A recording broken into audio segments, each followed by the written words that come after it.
Hello everyone. तो आज की इस वीडियो में हम समझेंगे chapter 1 reproduction in organisms class 12th।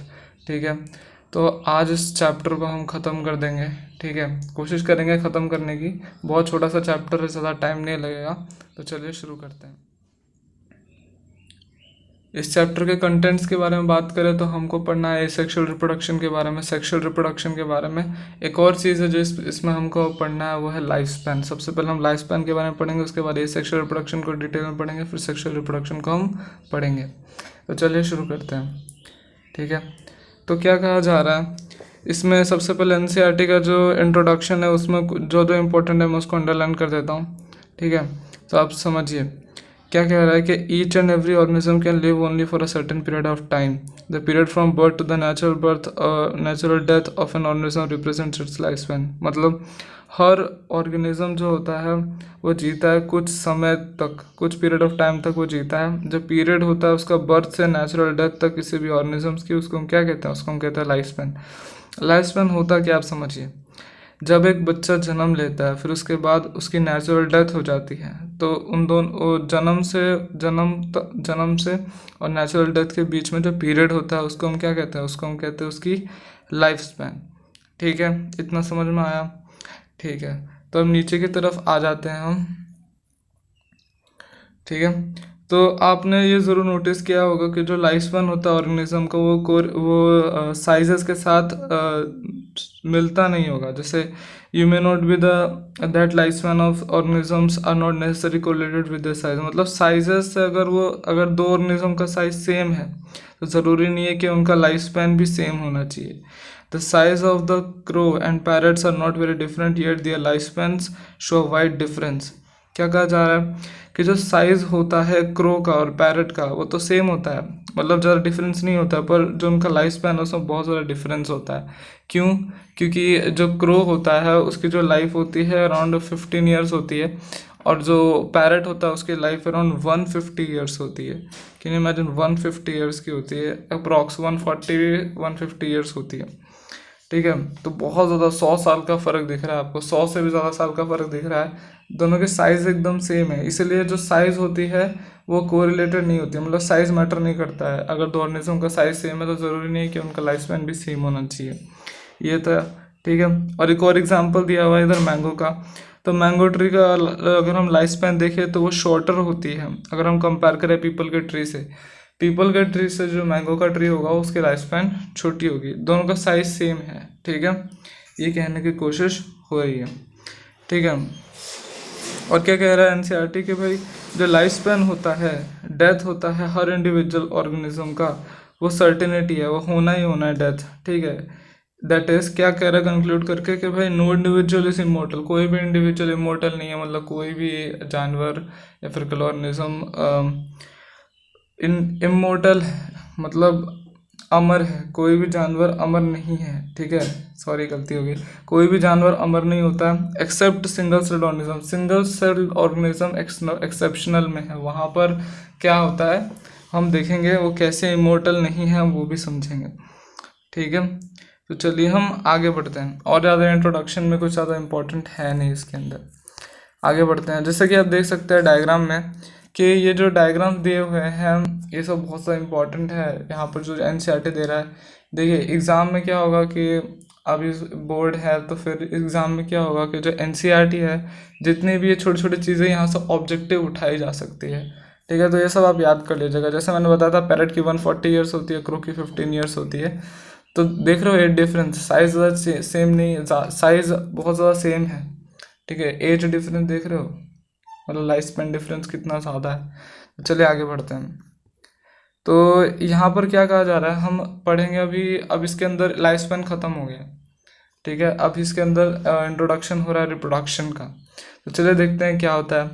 Reproduction क्या होता है? रिप्रोडक्शन को हम डिफाइन करते हैं एक बायोलॉजिकल प्रोसेस जिसमें जो ऑर्गेनिज्म होता है वो जन्म देता है यंग वन को, ऑफस्प्रिंग को, जो कि पेरेंट से सिमिलर होता है। ठीक है, मतलब reproduction is defined as a biological process in which an organism give rise to young ones offspring similar to itself. ठीक है। जो ऑफस्प्रिंग होगा मतलब जो बच्चा होगा, जो जन्म दिया गया है, जो बच्चा होगा वो ग्रो करेगा, मैच्योर करेगा, फिर बाद में वो एक नया ऑफस्प्रिंग प्रोड्यूस करेगा। नया ऑफस्प्रिंग मतलब एक नया बच्चा प्रोड्यूस करेगा। इसीलिए ये साइकिल है बर्थ, ग्रोथ और डेथ की। रिप्रोडक्शन इनेबल करता है, रिप्रोडक्शन का बहुत बहुत बड़ा फायदा है।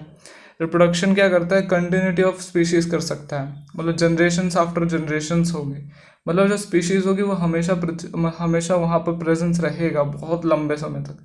स्पीशीज का कंटिन्यूएशन होता रहेगा रिप्रोडक्शन की वजह से, क्योंकि नए बच्चे आएंगे, वो नए बच्चे प्रोड्यूस करेंगे, तो कंटिन्यूटी होती रहती है। ठीक है। अब इसको हम लेटर बाद में बहुत ज़्यादा डिटेल में पढ़ेंगे chapter number 5 principles of inheritance में। ठीक है, तो आगे बढ़ते हैं। देयर इज़ अ मतलब देखिए, हम जानते हैं कि भाई बहुत ज़्यादा लार्ज डाइवर्सिटी है बायोलॉजिकल वर्ल्ड में। हर ऑर्गेनिज्म इवॉल्व हुआ है, उसका खुद का मैकेनिज्म उसने इवॉल्व किया है ताकि वो प्रोड्यूस कर सके मल्टीपल ऑफस्प्रिंग को, मल्टीप्लाई कर सके और प्रोड्यूस कर सके अपना ऑफस्प्रिंग को। जो ऑर्गेनिज्म की हैबिटेट होती है ना, मतलब वो कहाँ पर रहता है, वो कौन से एरिया में रहता है, कौन से टेम्परेचर में रहता है, कहाँ पर रहना प्रेफर करता है, और उसकी इंटरनल फिजियोलॉजी और सेवरल कुछ दूसरे भी फैक्टर्स हैं जो कलेक्टिवली रिस्पॉन्सिबल होते हैं कि वो कैसे रिप्रोडक्शन करते हैं। ठीक है, इतना समझ में आया। So based on whether there is a participation of one organism or two in the process of reproduction, it is of two type. मतलब किसके बेसिस पे, वहाँ पर एक सिंगल ऑर्गेनिज्म रिप्रोडक्शन कर रहा है या फिर दो ऑर्गेनिज्म रिप्रोडक्शन कर रहे हैं, क्या कहते हैं, कितने ऑर्गेनिज्म पार्टिसिपेट कर रहे हैं उस और रिप्रोडक्शन में, इसके बेसिस पे हम जो होता है ना रिप्रोडक्शन को, उसको दो तरीक़ों में बांट देते हैं। वो तो बहुत ज़्यादा फेमस है, आप बहुत पहले से पढ़ते आ रहे होगे। कौन कौन से, ए सेक्शुअल रिप्रोडक्शन और सेक्शुअल रिप्रोडक्शन। ठीक है, तो ए सेक्शुअल रिप्रोडक्शन के बारे में हम देखें तो जब ऑफस्प्रिंग प्रोड्यूस होता है सिंगल पेरेंट के द्वारा, कितने पेरेंट होने चाहिए, सिंगल पेरेंट होने चाहिए। किसके साथ, विथ और विथआउट, हो भी सकता है नहीं भी। किसका, गैमेट का फॉर्मेशन बोला गया है, गैमेट का फॉर्मेशन हो भी सकता है नहीं भी हो सकता है, विथ और विथआउट दिया हुआ है, सर्टेनिटी है। ठीक है, इस रिप्रोडक्शन को हम क्या बोलेंगे, ए सेक्शुअल रिप्रोडक्शन बोलेंगे। और क्या सेक्शुअल रिप्रोडक्शन के बारे में क्या करिए एनसीईआरटी, कि भाई जब दो पेरेंट्स अपोजिट सेक्स के होने चाहिए, दोनों दो पेरेंट्स पार्टिसिपेट करते हैं रिप्रोडक्टिव प्रोसेस में और इन्वॉल्व होता है fusion of male and female gametes, उसको हम बोलेंगे रिप्रोडक्शन, सेक्शुअल रिप्रोडक्शन। ठीक है, मतलब यहाँ पर दो पेरेंट्स होंगे अपोजिट सेक्स के और पार्टिसिपेट करेंगे रिप्रोडक्टिव प्रोसेस में। ठीक है, जहाँ पर फ्यूजन होता है मेल और फीमेल गैमेट्स का, तो उसको हम बोलेंगे सेक्शुअल रिप्रोडक्शन। अच्छा, ए सेक्शुअल रिप्रोडक्शन में क्या कहा है कि गैमेट फॉर्मेशन होना चाहिए, फ्यूजन नहीं कहा। देखो फ्यूजन कभी नहीं होगा, फ्यूजन हो जाएगा तो ये तो सेक्शुअल रिप्रोडक्शन हो जाएगा, इसलिए ए सेक्शन में बोला है फॉर्मेशन गैमेट्स का। ठीक है, तो चलिए हम शुरू करते हैं अभी हम अपना फर्स्ट टॉपिक, मतलब ए सेक्शुअल रिप्रोडक्शन। हमने लाइफ स्पैन खत्म कर दिया। ठीक है, अभी हम शुरू करते हैं ए सेक्शुअल रिप्रोडक्शन। तो ए सेक्शुअल रिप्रोडक्शन के अंदर क्या करिए एनसीईआरटी के भाई, इस मेथड में मतलब एक सिंगल इंडिविजुअल पेरेंट जो होता है वो केपेबल होता है प्रोड्यूस करने का ऑफस्प्रिंग। इस मतलब एक सिंगल इंडिविजुअल केपेबल है एक नए बच्चे को जन्म देने के लिए। इसका रिजल्ट क्या निकलता है, जो ऑफस्प्रिंग होता है, जो प्रोड्यूस हुआ है, जो नया ऑफस्प्रिंग प्रोड्यूस हुआ है, वो आइडेंटिकल नहीं होगा पेरेंट से, वो एग्जैक्ट कॉपी होगा पेरेंट की, क्योंकि कोई डाइवर्सिटी तो है ही नहीं। यहाँ पर एक ही सिंगल पेरेंट है, वही न्यू ऑफस्प्रिंग को प्रोड्यूस कर रहा है, तो फिर यहाँ पर मतलब आइडेंटिकल नहीं होगा, एग्जैक्ट कॉपी होगी पेरेंट की।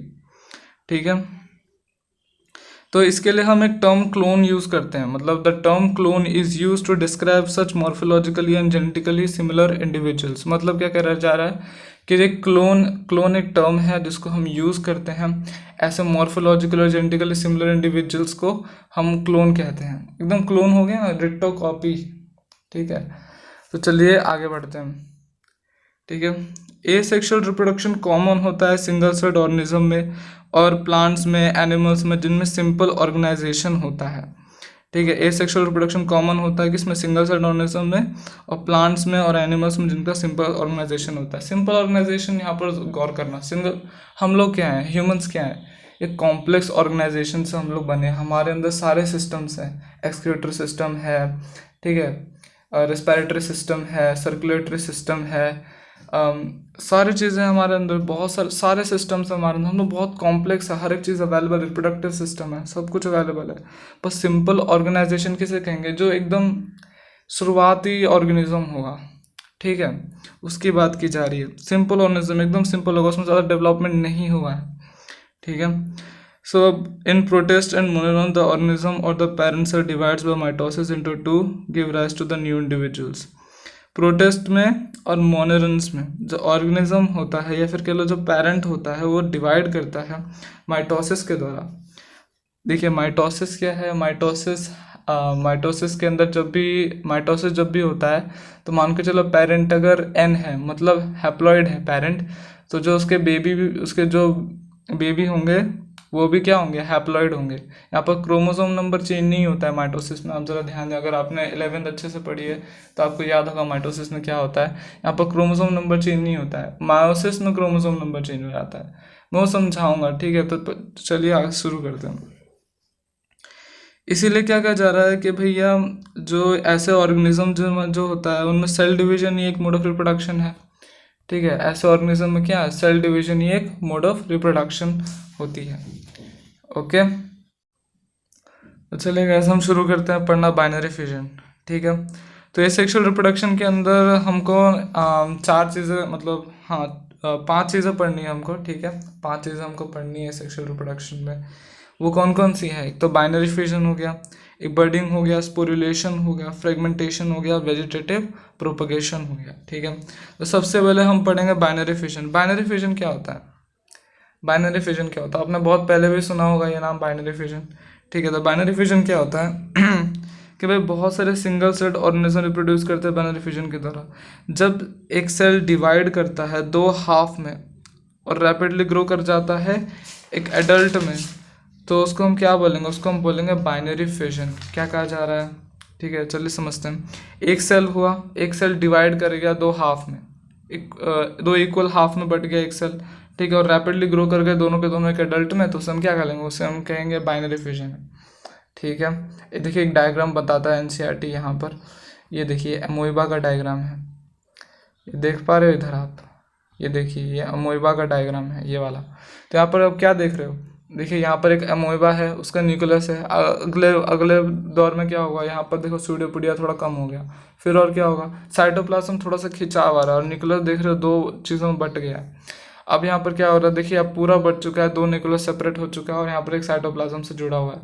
अब क्या साइटोप्लाज्म भी टूट जाएगा और दोनों अलग हो जाएंगे, 2 डॉटर सेल्स फॉर्म कर देंगे, ठीक है। ये है बाइनरी फिजन। अब ये दोनों डेवलप कर जाएंगे एडल्ट अमोइबा में, ओके, इतना समझ में आया, ठीक है। तो चलिए हम आगे बढ़ते हैं, ओके। ये हमारा बाइनरी फिजन खत्म हो गया, बहुत सिंपल था। अभी हम बात करें, हाँ इसका एग्जाम्पल ज़रूर याद रखना है। इसका एग्जाम्पल है आपका एमोइबा और पैरामीशियम, ये 2 एग्जाम्पल हैं किस चीज़ के, बाइनरी फिजन के। चलिए हम बात करते हैं बडिंग की। बडिंग क्या होता है, देखिए जैसा नाम से पता चल रहा है यहाँ पर बर्ड का फॉर्मेशन होगा। So yeah, it is a method. The division, sorry, in this method the division is unequal and small buds are produced that remain attached initially to the parent cell, eventually get separated and mature into the new organism cell. क्या कहा जा रहा है, इस method में जो division होता है वो अनइक्वल होता है। अनइक्वल क्यों कहा जा रहा है दोस्तों, अनइक्वल इसीलिए कहा जा रहा है कि जो बाइनरी फिजन में जो डिवीजन हुआ था वो इक्वल हुआ था। जो एक सेल था वो सेपरेट इक्वल सेल्स में डिवाइड हो गया था, ठीक है। बडिंग में क्या हो रहा है, बडिंग में एग्जांपल देख लीजिए आप, चलिए हाइड्रा का एग्जांपल देख लीजिए। बडिंग के अंदर आप देख रहे हैं कि जो हाइड्रा है इसके बाजू में बड प्रोड्यूस हो रहा है, तो हाइड्रा का साइज देखिए और बड का साइज देखिए, अनइक्वल है कि नहीं, है ना, अनइक्वल है। इसीलिए हमने कहा कि अनइक्वल होते हैं और स्मॉल बर्ड्स होते हैं, छोटे छोटे बर्ड्स होते हैं जो प्रोड्यूस होते हैं, ठीक है। वो अटैच होते हैं पेरेंट से इनिशियली, मतलब कुछ समय के लिए, और फिर वो सेपरेट हो जाते हैं, वो नीचे गिर जाते हैं और वो मेच्योर कर जाते हैं एक न्यू ऑर्गेनिज्म में, ठीक है। इससे हम इस प्रोसेस को हम क्या कहेंगे, इस प्रोसेस को हम करेंगे बडिंग। क्या कहेंगे हम इसको, इस प्रोसेस को बडिंग कहेंगे। समझ में आया। एग्जाम्पल याद रखें, यीस्ट और हाइड्रा। क्या, यीस्ट और हाइड्रा, ठीक है। यीस्ट और हाइड्रा एग्जाम्पल है, ठीक है। चलिए हम आगे बढ़ते हैं। देखो अभी जो तीसरा टाइप आ रहा है सेक्सुअल रिप्रोडक्शन का वो है स्पोरुलेशन। स्पोरुलेशन के अंदर देखते हैं क्या होता है, ठीक है, देखते हैं क्या होता है। चलिए शुरू करते हैं। तो अंडर अनफेवरेबल कंडीशन जो एमोइबा होता है विथड्रॉ करता है अपना स्यूडोपोडिया, सिक्रेट करता है 3 लेयर्ड वॉल जिसे हम कहते हैं सिस्ट अपने चारों तरफ। अनफेवरेबल कंडीशन क्यों कहा जा रही है? अंडर फेवरेबल कंडीशन मतलब अनफेवरेबल कंडीशन क्यों कहा जा रहा है? देखिए, अमोएबा के अंदर बाइनरी फ्यूजन कब होगा? बाइनरी फ्यूजन अमोएबा के अंदर तब होगा जब वो फेवरेबल कंडीशन में होगा, मतलब राइट टेम्परेचर हो उसके पास, राइट ह्यूमिडिटी हो, राइट ऑक्सीजन लेवल हो, राइट कार्बन डाइऑक्साइड लेवल हो, वाटर का लेवल हो, हर चीज़ उसके अंदर मतलब अगर फेवरेबल है, उसके लिए अच्छा है, तो फिर वो बाइनरी फ्यूजन करेगा, नो डाउट। पर अगर अंडर अनफेवरेबल कंडीशन है, मतलब फेवरेबल कंडीशन है ही नहीं, टेम्परेचर बहुत ज़्यादा है, क्लाइमेट ऐसा अच्छा नहीं है जो उसके मतलब रिप्रोडक्शन के लिए अच्छा नहीं है, तो क्या करेगा? तो उस कंडीशन में क्या होता है, जो अमोएबा होता है उसका स्यूडोपोडिया अपने तरफ खींच लेता है। स्यूडोपोडिया क्या होता है? उसको मूव करने में मदद करता है अमोएबा को, ठीक है, वो अंदर खींच लेगा और सिक्रीट करेगा 3 layered wall hard covering, 3 layered hard covering secrete करेगा, जिसे हम कहते हैं सिस्ट, CYST सिस्ट। किसके? अपने चारों तरफ, अब अमोएबा के ऊपर लेयर आ जाएगी, ठीक है, किसकी? सिस्ट की, 3 लेयर्ड सिस्ट की लेयर आ जाएगी, ठीक है। अब ये फिनोमिनन को हम सिस्टेशन बोलते हैं, आप याद रखिएगा। जब फेवरेबल कंडीशन, अब देखिए इंसिस्टेशन हो गया, मतलब वो एकदम हार्ड कवरिंग से हो गया, तो क्या होगा? क्लाइमेट से वो बच जाएगा, ठीक है, उसके उसके अंदर क्या हो रहा है फ़र्क नहीं पता चलेगा। अब जैसे ही फेवरेबल कंडीशंस आएंगे, वैसे ही इंसिस्टेड जो अमोएबा इंसिस्टेड है, जो अमोएबा है वो डिवाइड करेगा मल्टीपल फ्यूजन की तरह। मल्टीपल फ्यूजन इसे ही कहते हैं, मल्टीप्लाई करना, बहुत ज़्यादा नंबर में डिवाइड करना, ठीक है। अब प्रोड्यूस करेगा बहुत सारे मिनट अमोएबा, मतलब बहुत छोटे छोटे अमोएबा रिलीज करेगा, पर वो बाहर नहीं निकले अभी, वो वॉल के अंदर ही हैं, ठीक है। और स्यूडोपोडियो स्पोर्स भी प्रोड्यूस करेगा। स्यूडोपोडियो स्पोर्स हम छोटे अमोएबा को ही कह रहे हैं, ठीक है। अब इतने ज़्यादा ऑर्गेनिज्म हो जाएंगे, इतने सारे ऑर्गेनिज्म हो जाएंगे कि जो सिस्ट की जो वॉल है वो बस्ट कर जाएगी, वो टूट जाएगी, और जो स्पोर्स होंगे वो बाहर की तरफ बिखर जाएंगे, ठीक है, और वो ग्रो कर जाएंगे एक नए अमोएबा में। इस फिनोमिनन को हम क्या बोलेंगे? इस फिनोमिनन को हम बोलेंगे स्पोरिलेशन। तो आपको स्पोरिलेशन समझ में आया? स्पोरिलेशन में क्या हो रहा है, ठीक है, एक एक पॉइंट इंपॉर्टेंट है गाइस, ठीक है। तो यहाँ पर हमारा ठीक है, तो फिर ये डायग्राम भी हम समझेंगे गाइस, ठीक है। तो आज की इस वीडियो में इतना ही रहने देते हैं, फिर उसके बाद हम कल अगले वीडियो में समझेंगे। Thanks for watching.